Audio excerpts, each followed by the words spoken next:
Faslun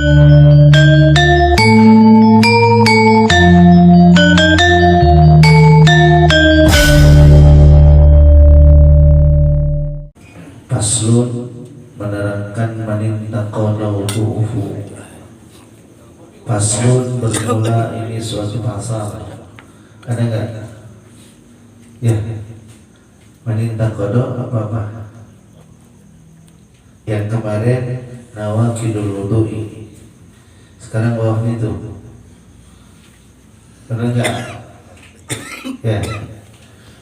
Faslun utawi iki ku pasal sawiji manin takodo sing sapa kang batal apa wudu'uhu wudune siman haruma maka haram alaihi ing atase wudune siman iku arba'atu asya'a papat piro-piro perkara as-salatu sawiji haram salat wa tawafu lan haram tawaf wa masul mushafi lan haram megang atau musab Quran wa hamluhu lan haram mawane Quran wa yahrumu lan haram alal junubi ing antase junub iku sitatu asya'a nanam piro-piro perkara as-salatu sawi haram salat wa tawafu lan haram tawaf wa masul mushafi lan haram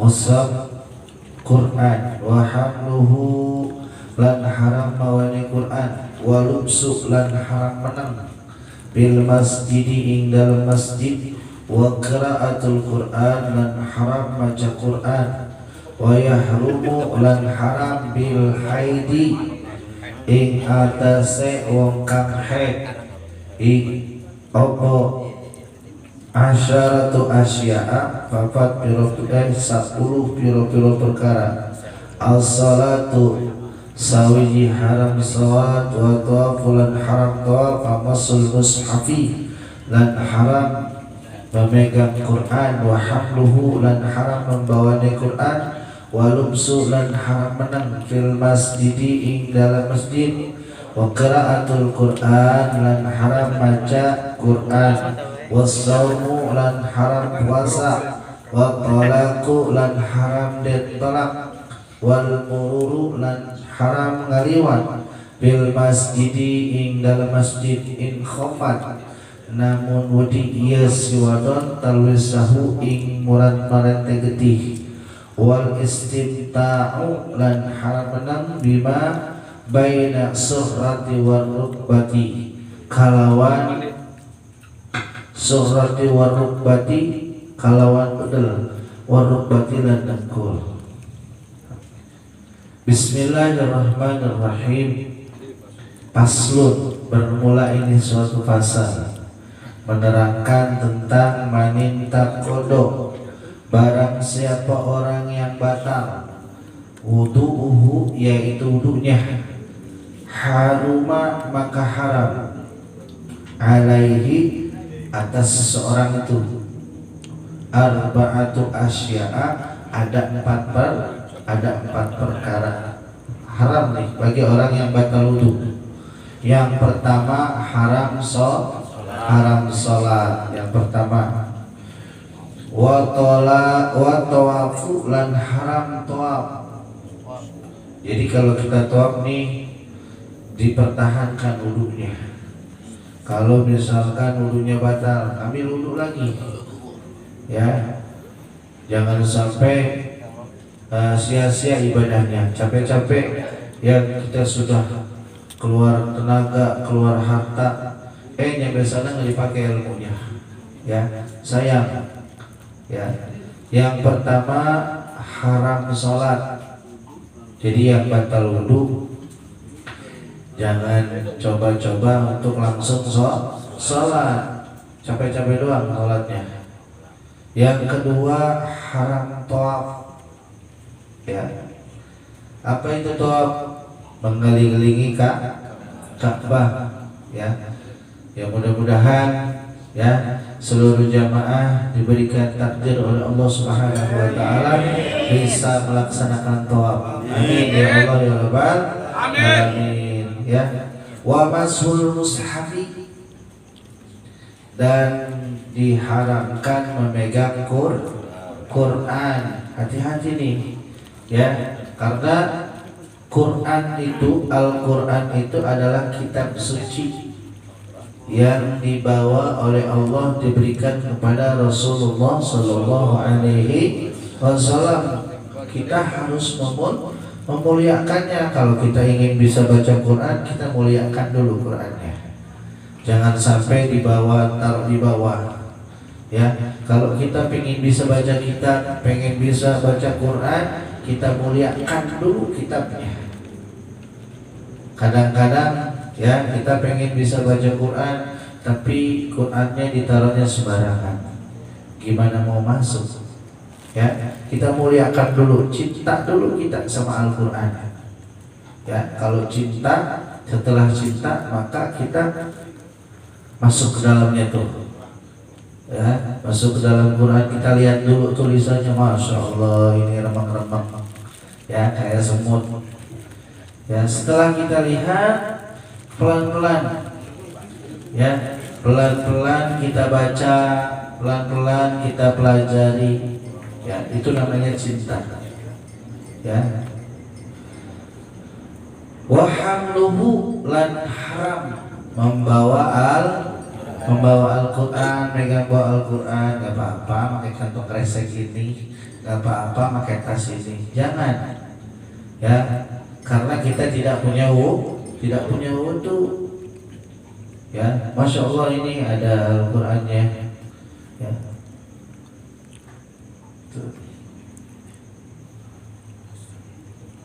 Jadi ada 4 perkara bagi orang yang batal wudu. Ya, yang pertama haram sholat, yang kedua haram tawaf, yang ketiga haram memegang Al-Quran, yang keempat haram membawa Al-Quran. Wa yahrumu 'alal zunubi, yang selanjutnya diharamkan atas orang yang zunub. Junub itu apa? Udah pada paham dah? Ya enggak? Junub mah ya, iku sitatu asya'a, opo sitatu asya'a. Di sini bukan iku tapi opo ya. Fa'il daripada lafaz yahrumu. Wa yahrumu itu kalimat fi'il mudhari'. Yang namanya fi'il harus butuh sama fa'il. Mana fa'ilnya? Sitatu ya, sitatu. Jadi fa'il daripada yahrumu ya, sitatu opo sitatu asya'a ya. Kalau bahasa santri mah sitatu mudhof, asya'a mudhofun ilaih ya, seperti itu. Karena apa? Mudhof dan mudhof ilaih itu adalah kesempurnaan kalimat ya. Sitatu asya'a, ada 6 perkara bagi orang yang junub nih ya. Yang pertama as-sholatu, diharamkan sholat ya. Yang kedua wa tawafu, lan haram tawaf. Wa masul mushafi, dan haram memegang Al-Quran.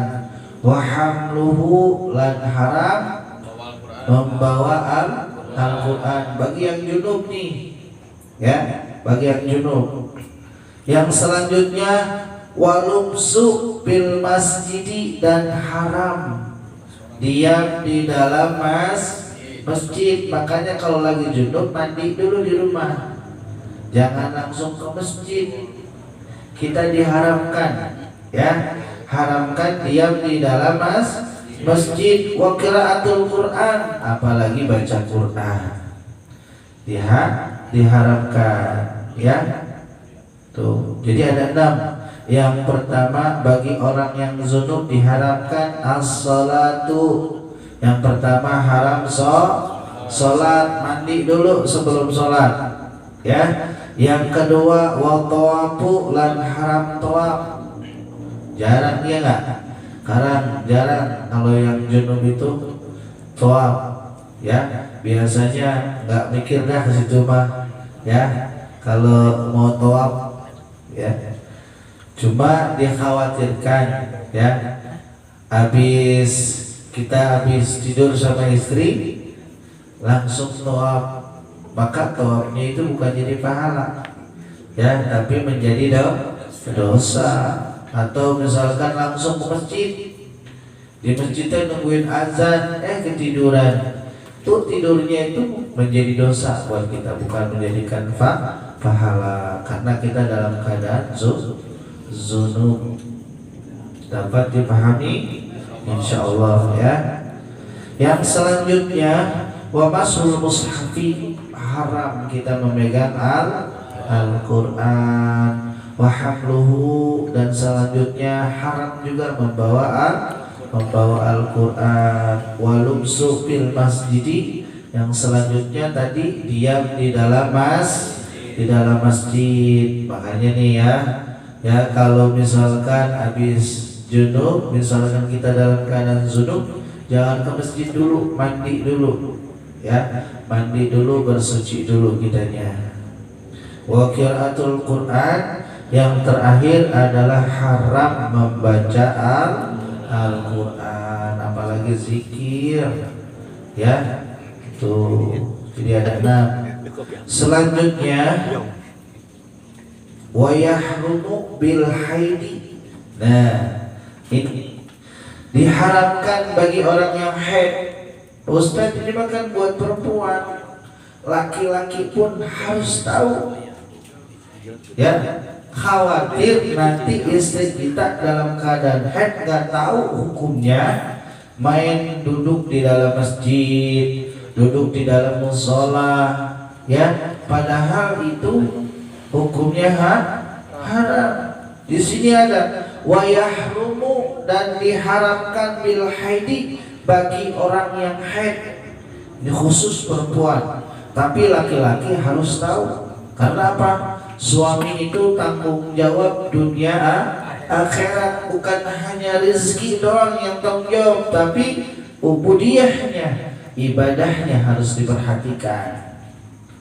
Dalam keadaan haid jangan kemana-mana, itu diam-diam, itu ngaji, jangan ngaji dulu dah, lagi dalam keadaan haid, ya.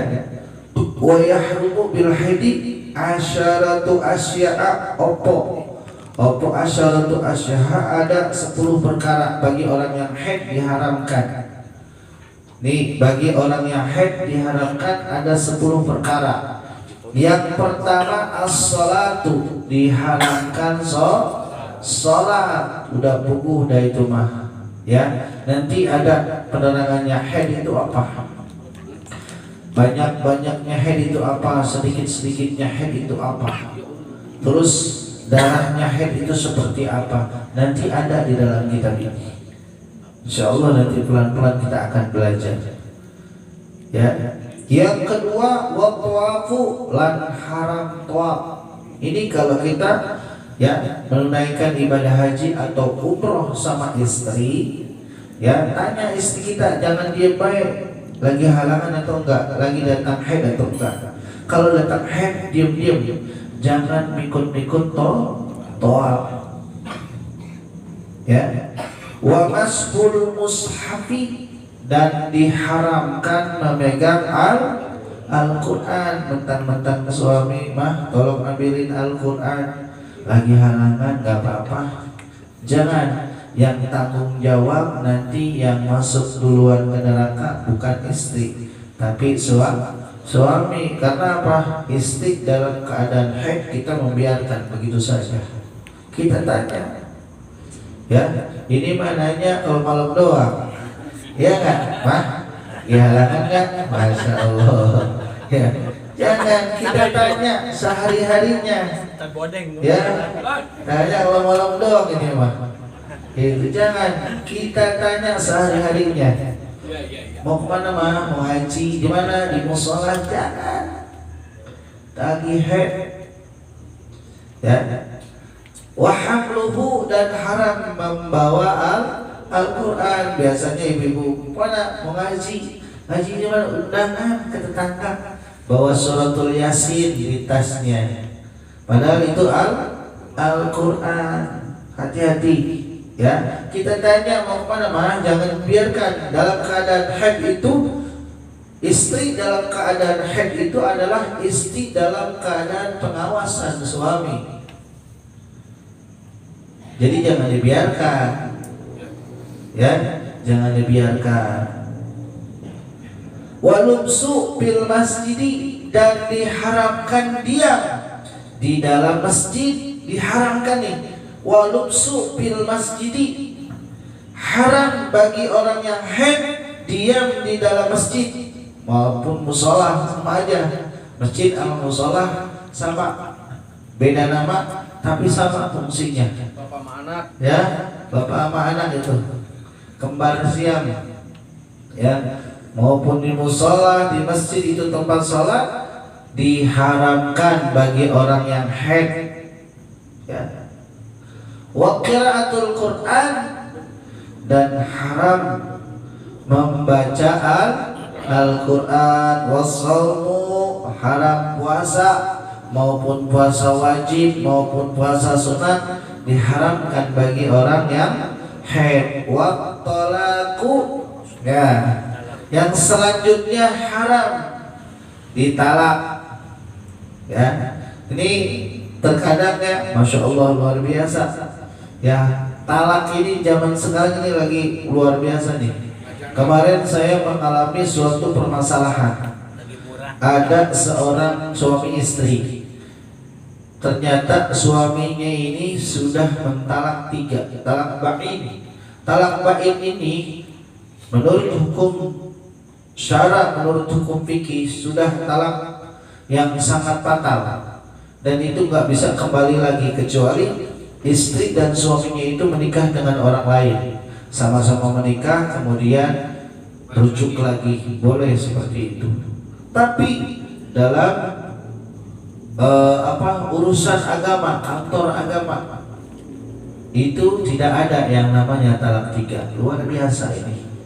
Sekarang akhir zaman ya, di pengadilan agama tidak ada yang namanya talak 3, talak bain, nggak ada. Ini bertolak belakang ya sama hukum fikih. Hati-hati rekan-rekan semua, para jamaah, para guru-guru ya, kita sedang diberikan cobaan oleh Allah Subhanahu wa taala, sedang diadu domba. Ternyata MUI sama pengadilan agama itu enggak sejalur. Seharusnya sinkron. Seharusnya sinkron. Ini luar biasa. Saya baru pertama kali mengalami orang yang sudah ditalak 3 itu bisa rujuk lagi. Luar biasa. Ini hati-hati. Karena apa? Ini bahaya nanti kepada anak keturunan kita. Kalau awalnya kita nggak pernah memperhatikan tentang ubudiyahnya kepada Allah Subhanahu wa taala, maka terus anak kita akan seperti itu. Nauzubillah summa nauzubillahi min dzalik. Ya, namanya pernikahan ini harus betul-betul kita mengikuti syariat agama. Karena apa? Untuk anak keturunan kita. Kalau kita nggak hati-hati, maka nauzubillah summa nauzubillahi min dzalik, terus turunan kita kumpul kebo. Bahasa orang tua dulu. Terus anaknya, anak dan cucunya terus haram semuanya. Nauzubillah summa nauzubillahi min dzalik. Ya, makanya kita bersyukur nih ya, berkumpul duduk bareng di majelis ilmu, sedikit demi sedikit kita paham tentang ilmu. Amin ya Allah ya Rabbal alamin. Wal mururu fil masjidi, dan diharamkan melewat di halaman masjid.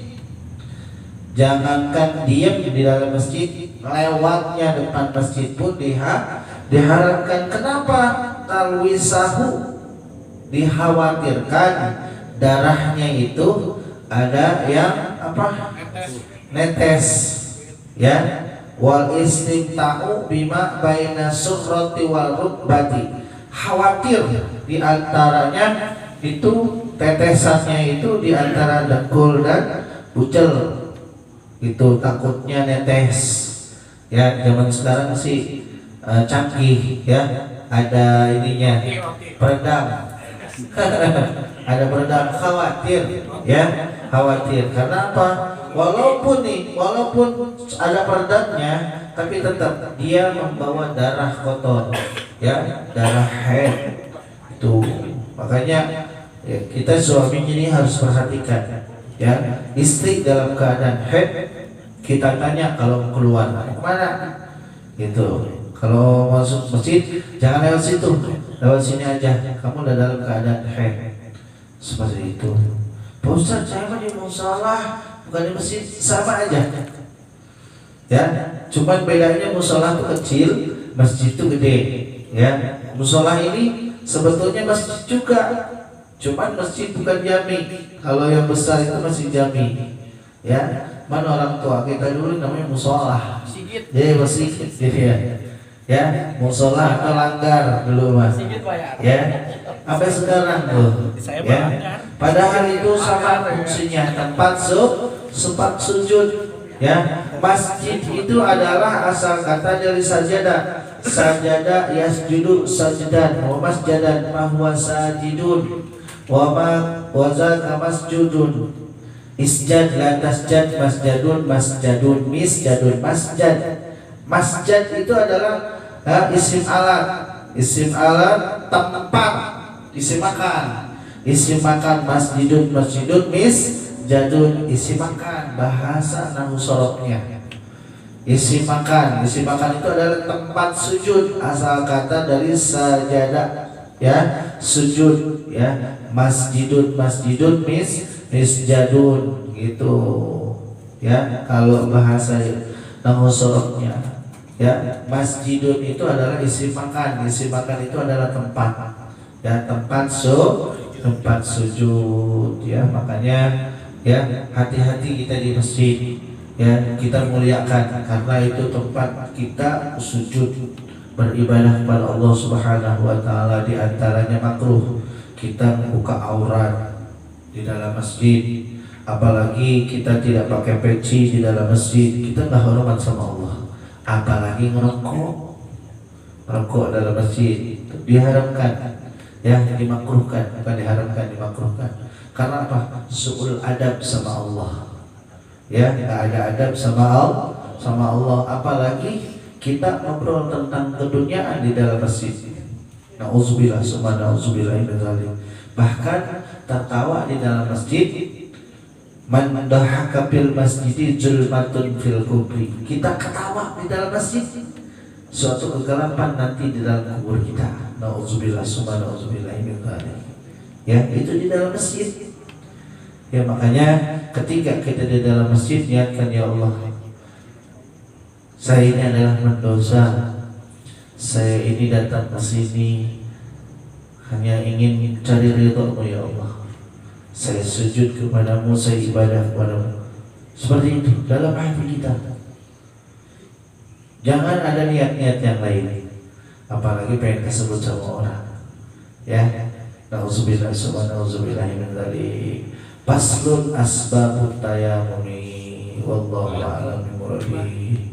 Mudah-mudahan yang sedikit ini menjadikan manfaat bagi kita semua, bisa mengamalkan di kehidupan kita sehari-hari. Amin ya Allah ya Rabbal Alamin. Dari saya cukup sekian.